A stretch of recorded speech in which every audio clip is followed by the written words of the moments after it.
Ladies and gentlemen, as I stated before, if you don't know this next gentleman, you're not from Guam. You know, I have known Carl for an awfully long time. Animaandi gas Jerry. Gitindansat dito Santa Rita. Lanme kayo malalaking Santa Rita ti maguf. He learned a lot of Ricky's political savvy, and the founder of Guam's Democrats, Ricky Berdallo, welcomed him into the Democratic Party. Over the years, Ricky and Carl had divergent views, and this was good, because people, if they both agree all of the time, then one of them is not necessary. You know, people don't seem to understand this. If our senators agreed with Adelup all the time, then one of them is not necessary. That's why we have to keep the Democrats in the Senate and the legislature. But you know, from one who knew both men, and I've known both men over the years, I can tell you that both are staunch Democrats, and their love for their island and their people is endless. Ladies and gentlemen, my 50 years as a Democrat, I have never introduced Carl Gutierrez. Tonight, I do so with much pleasure and honor. So as we welcome him, I would like to welcome him up to this stage with a resounding appreciation that can be heard from Litedzan to Malesto. And with an applause that will shake the rafters and rattle the bones of everybody at Adelup. My friends, please help me bring up the next governor of Guam, Carl T.C.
Thank you, Tony, for your kind remarks here tonight. That goes a long way to our victory. Buenas noches, todos amigos. Manenado, Maniluho. Mostly Maniluho because very few Manenao.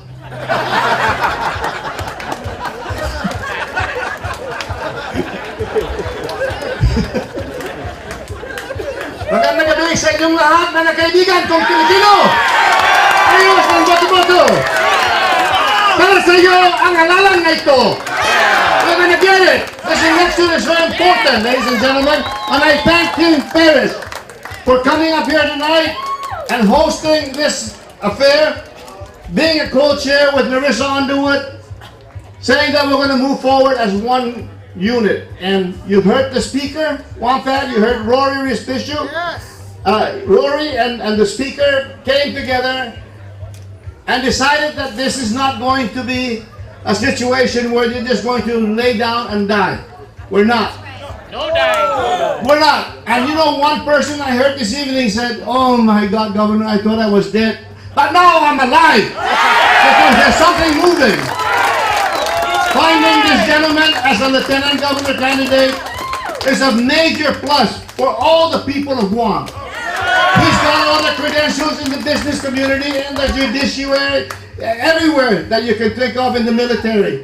This is very important for someone as diverse as he is to be right there with the governor of Guam as we try to move forward, particularly as we try to deal with this buildup. Nobody seems to be able to be talking as one unit here in Guam. And that's why, as Carl Gutierrez has done back in 1995 when I swore that I was going to be the governor of Guam for all the people of Guam, the first thing I did was call in all those businessmen that spent millions of dollars against me.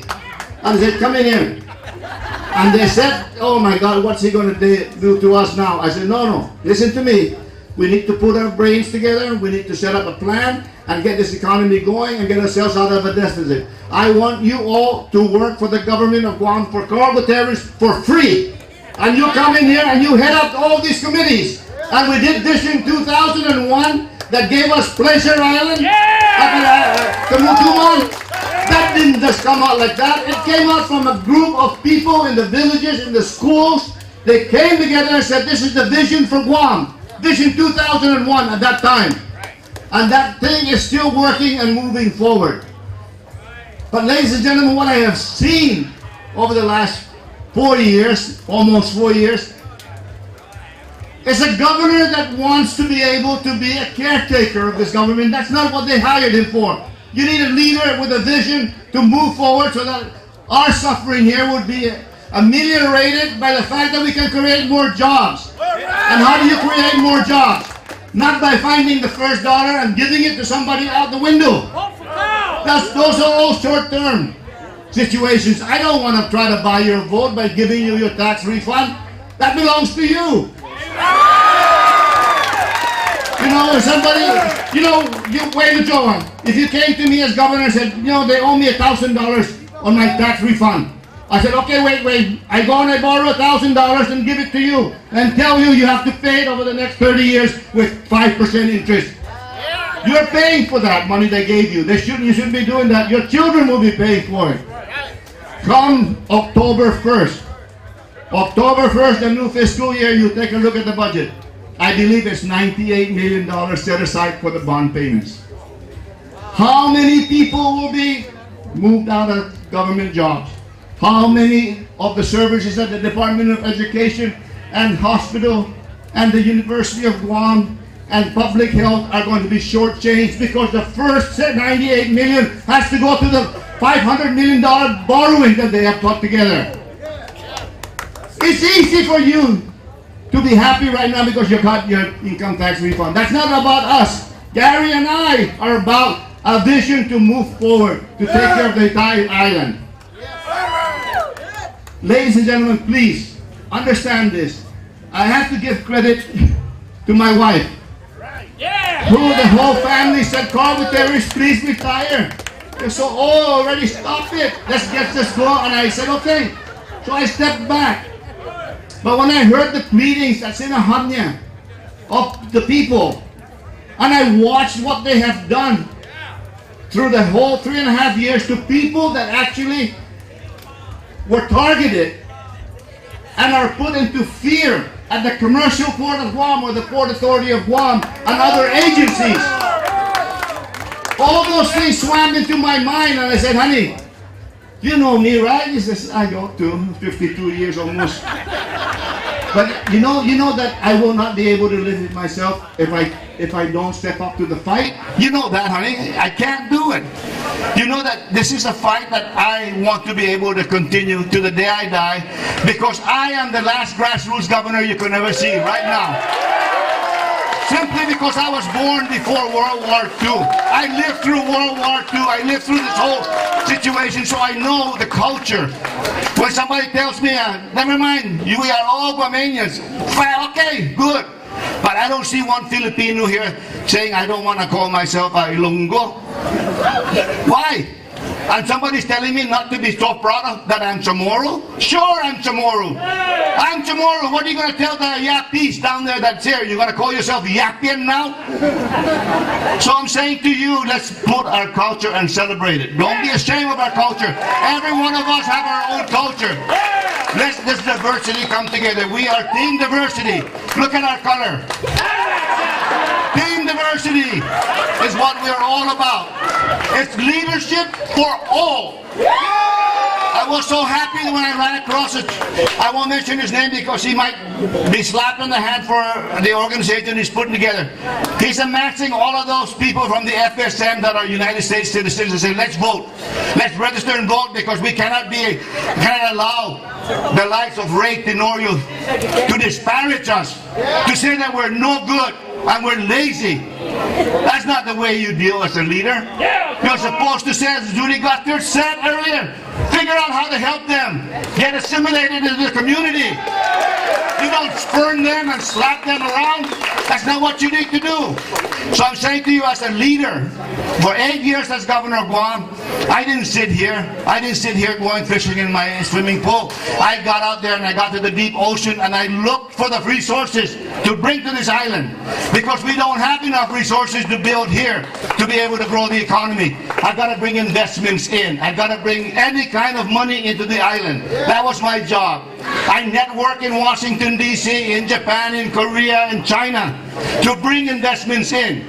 That's what a governor's supposed to do. To go out and find those resources and bring it in and make sure that the people of Guam get it equally out to the community. That's what a governor's supposed to do. Not just sit there and every week and say, I'm going to give you your paycheck or refund.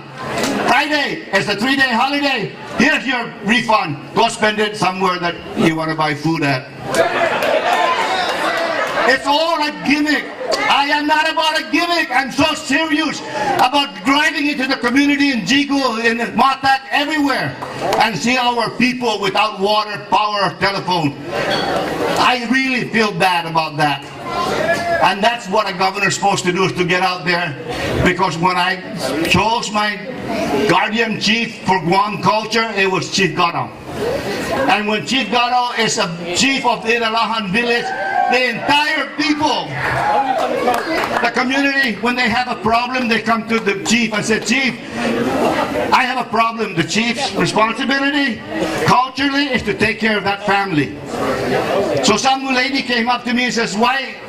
Thank you for running. I said, why are you thanking me? Because we want a governor, not by press release, but somebody I can talk to alive and well. That's the difference. That's the difference. In English, they call you the ubiquitous Gutierrez. You see him everywhere. And my office usually is out in the village with my, security driver, which I don't really need, but I have to because by law. And I bring staff along with me, and we go to the deepest areas where people need help. And we take down what they need. So when I get back, I send the people out to take care of them. Because as my dad said, you take care of the people. When you're in power, Governor Carl Gutierrez, it's easy for you to forget. But that's my dad telling me. When you make it and you're able to help people, always reach back and lift them up. I've been doing that for so many years. And I don't want to, when they asked me tonight on one of the interviews, what's the difference between you? I said, well, number one, I was asked by the people to run. Number two, they're able to talk to me. They're able to treat me as their leader, as a live human being that they can talk to. And I said, that's number one, because you cannot do that here. Right now, can you just go in the governor's office? You cannot. Last time I tried to say that in the last campaign, you're not going to be able to get through the barriers. With me, I said sometimes people are so tired of me, they see me everywhere. But that's what the job entails. You've got to be able to pull the people together and make sure that no one is left behind and that nobody here is treated any different because of your ethnic background.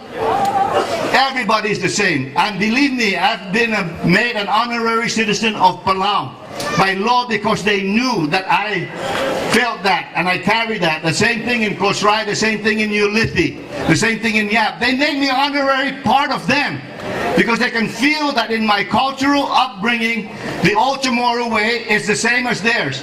That the ocean is not a barrier to get to one another, but it was a super bridge to get to one another. So we share the same culture. They're our brothers and sisters.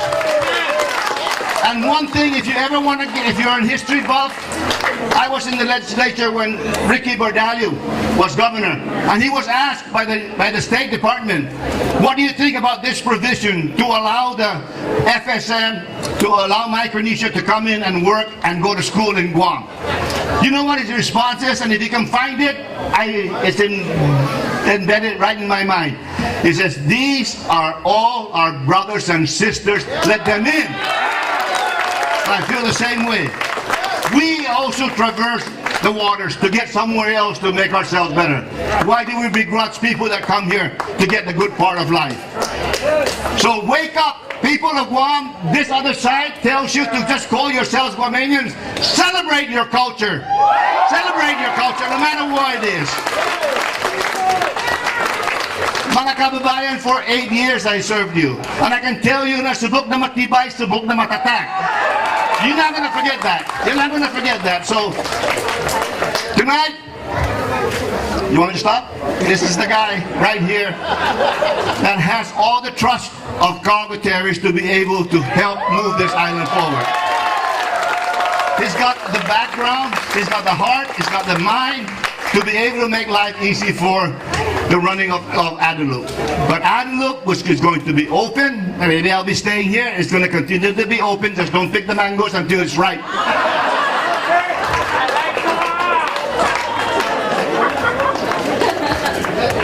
Someone is already guilty here. Tony, come up here, Tony. Tony and I have had differences over the many years. You heard him on the radio. He has a special time for him and Ray Gibson. Monday, Ray's gonna probe him and say, what do you say? He said, Gutierrez, tumataw-taw. And there's nothing less than that, because what has happened here tonight, ladies and gentlemen, it's not just about Democrats here. And I apologize for those that are not Democrats that didn't take part of in the executive committee meeting that Rory called here earlier and took a vote.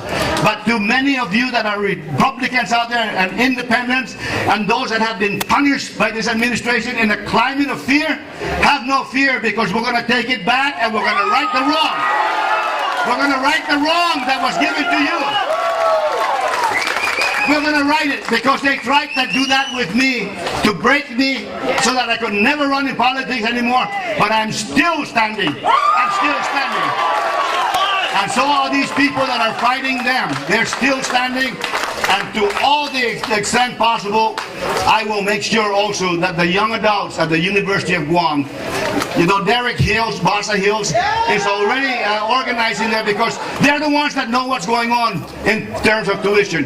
He will be a major part of us moving forward our policy to the University of Guam. Mga kababayan, mga pinangalanan, huwag kalimutan ng kaibigan, si Gutierrez kumataw-taw ang kanilang pangalan. Si George Marce, thank you very much. Thank you, Ken.